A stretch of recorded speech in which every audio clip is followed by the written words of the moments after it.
Hello, this is Reinhard Keil. I'm here with Christopher Seidel and we will talk today about the ARM Fusa RTS, the runtime system for Cortex-M processors that is certified for functional safety.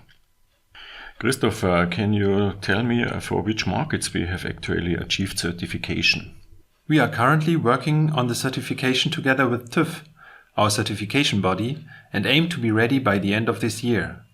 We are going to certify the functional safety runtime system for the use in industrial, automotive, railway and medical markets. We aim for the level SIL 3 in industrial and ASIL D in automotive standards. So this is the well-known V model. It is a graphical representation of a software development life cycle and describes the various development steps. The requirements on the left side should be verified to ensure that you build the right thing. And while you are creating the requirement specification, you should do also verification directly on the left side. Christopher, can you let me know if this V-model approach is also supported by the various software development tools and other ARM products? Sure. For example, ARM processors include a memory protection unit that helps to restrict access to memory areas, or others have, for example, trust zone implemented or stack overflow checking mechanisms. Static code analysis and Misra coding rules help already during software development, and in MDK, the microcontroller development kit, we have a close integration to PC-Lint. Code coverage is a matrix for test completeness, and we support this via simulation models and instruction trays of real hardware. Our debug adapters show execution times, and with the new event recorder, you can even obtain timing statistics of your program execution. Fault injection is important to validate safety and security aspects of the system. Injecting faults in your code when using simulation models avoids that any equipment is being destroyed during this test. To run through the whole test cycle repeatedly, you need test automation. MDK with the simulation models can be controlled remotely via TCP/IP networking interface. Using Python, you can easily integrate this in continuous integration environments. This slide shows the various types for software testing. There's unit testing, where you test small parts of code. Integration test, where you test how multiple software components work together. Functional testing, where you check that the system matches the expectations. And then we have system testing, where you check that the system finally meets all the requirements. Christopher, can you tell us a little bit more about these various test methods? Unit testing and integration testing, for example, is usually done during regression tests in continuous integration environments and usually relies on simulation models because you don't have hardware dependency and can scale it very well on your Jenkins server, for example.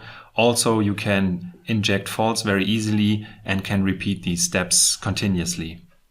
Functional testing and system testing is usually done on a real hardware. We call that workload testing. And you can verify the complete system behavior, especially with regards to timing, which is also a feature that is implemented in Event Recorder. Using our debug adapters, you can run automated tests using debug scripts, and you can analyze the timing and program execution on your target hardware that you will certify in the end. So in this slide, we show actually test results for the RTX real-time operating system that is part of our runtime system that we have certified. We have executed extensive validation, and this is assessed by TÜV so that the user doesn't need any efforts for recertifying the product. And Christopher, can you tell us a little bit more how we have achieved that? Here on this slide, you see the complete test report for RTX and for the different modules. And we have done these tests in continuous integration environments using scripting and batch modes. You can run such code coverage tests with simulation models or on real hardware using our Ulink Pro debug adapter that enables complete instruction trace. We have done that for RTX, so we take off this burden from the customer, who can concentrate on coverage tests for his own application. In our tests, we are using the remote socket interface of Microvision and have scripted the tests using Python. Safety is about reliable operations. Systems that fail should go into a safe state where they cannot harm the user any longer. The safety standards categorize safety requirements to the end system using safety integrity levels. Each standard is slightly different, but basically you need to analyze the risk of your system, and when you think about it, it applies to many systems. Let me give you an example. One of our customers builds window lifters for the car industry. A risk that such a window lifter has is that you can cut off a finger with a window lifter. For example, when kids play at the back seat and the mother closes the window. While this might be categorized as likely, it does not cause the death of the kid, so it is just severe. You may qualify this as a risk 3 in this matrix. With modifications to the glass or the sealing of the window, you may further reduce the risk so that you might be able to qualify this as unlikely. This would reduce the software efforts that you have to take care to mitigate the risk. When I was starting to think about functional safety, I thought it is voodoo, but actually there is statistical background in these tables, and each of these levels is roughly factor 10 apart. Christopher, can you now explain how to map this table to the SIL level of the related standards? Once you have analyzed the potential risk of your system, you can map the results to the SIL level of the related standard, in this case here the industrial one. The SIL maps the acceptable risk effectively to the development process. In your example, you would categorize this as SIL 3. And the safety integrity level also impacts the design principles, test efforts, and the validation requirements. Here you see a very small portion of the IEC 61508, the industrial requirements. The full standard has several pages of them. I give you here just an impression. For example, Table A2 describes software design. Table B is about testing. In the columns, R means that these measures are recommended, but you can choose not to use them if you can give a thorough reason why. For example, when you have other measures in place. HR, highly recommended, means that you need to implement them in your own design. For these requirements, it is unlikely to find a better solution that would allow it not to follow the recommendation. You can clearly see that higher levels have higher requirements. Or sometimes you cannot use various techniques such as dynamic memory allocation. System designers are therefore interested to reduce the SIL level of their development. You may therefore implement safety critical functions in relative simple systems and isolate the major part of the application from this safety relevant part. So now let's talk about the product that we introduced today. It is the ARM Fusa RTS, the runtime system for Cortex-M.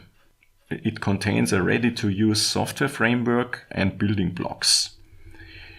The parts that we have certified include the Fusa C library, include the SEMSYS core, just the ARM-specific portion, to be precise.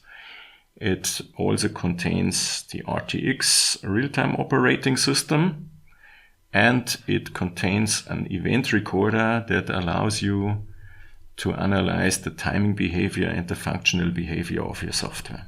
The system interfaces to software test libraries. This is self-test code that executes in the background of your system.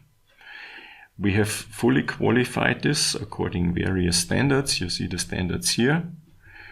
And the developers can use these software components directly. They don't need any efforts for recertifying or validation. This gives faster time to market. And we have optimized them to the Cortex-M systems. So we believe that we simplify the development of functional safety systems significantly with it. We have interacted with several key customers and gained a lot of feedback. This feedback is now incorporated in the functional safety manuals of the related products. And Christopher, can you tell us a little bit more about our safety manuals and the parts that we offer here? Our lead customers told us that they would like to see the documentation being shipped in one.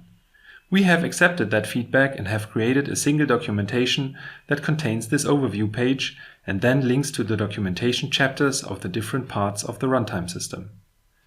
But this even goes one step further. The standard Keil RTX documentation is part of the Fusa RTX documentation as well, so that the user does not have to switch between different documents. Here, you see that the safety relevant documentation is added, and you can quickly browse through it. For example, we explicitly state the safety features that are implemented in Fusa RTX. This section describes the usage of the safety RTOS. In each of the sections, we have user requirements described, together with code examples that explain how to incorporate these user requirements in your application code.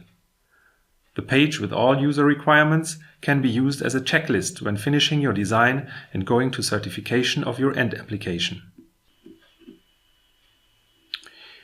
So the Fusa RTS contains actually all the standard SAMSys components, and I assume that they have the same functionality. Christopher, can you explain where the difference between the Fusa RTS and the standard SAMSys components actually is? Initially, the Fusa RTS is certified with the current version of the Functional Safety Qualified Arm Compiler 6. And we will also qualify against future versions and will also align with the compiler qualification in the long run. On the other hand, Functional Safety RTX5, for example, contains descriptions how to do a worst-case stack analysis and also will contain scripts that help you to do this analysis automatically with MDK. So it simplifies basically all the work that the customer has to do, and it is qualified in parallel with the ARM Compiler 6 so that people don't need to use any efforts to recertify those components. Is this correct? Yes. So our Fusa RTS is initially available for Cortex-M0, M3, M4 and M7 systems. And it is actually licensed as a project-specific license. But I assume that project-specific is somewhat different to a project in MDK. Can you explain what a specified project means in context of this product? Definitely, it is not a microvision project, for example. Our end-user license agreement states that this is a single design or development activity that the customer is undertaking and relates to his specified software and hardware. To order the functional safety runtime system, the customer is only required to specify the project name, a brief product description, and planned variations. In the order confirmation, additional license descriptions regarding the usage of the Fusa RTS are provided. The Fusa RTS is part of ARM's commitment to functional safety, which spans across the whole ARM portfolio. This includes our IP, these are processor blocks and other IP building blocks. It includes software components and tools. We have a certified compiler. We have software tools that support the certification process, as explained before. We also have robust methodologies and certification material that help you to get your products safety ready in time. The safety page on keil.com contains more information about our offering for functional safety applications. It shows the V model with links to further information about the single components. It also contains the block diagram of the functional safety runtime system and explains each of the building blocks in further detail. Thank you very much for attending this webinar.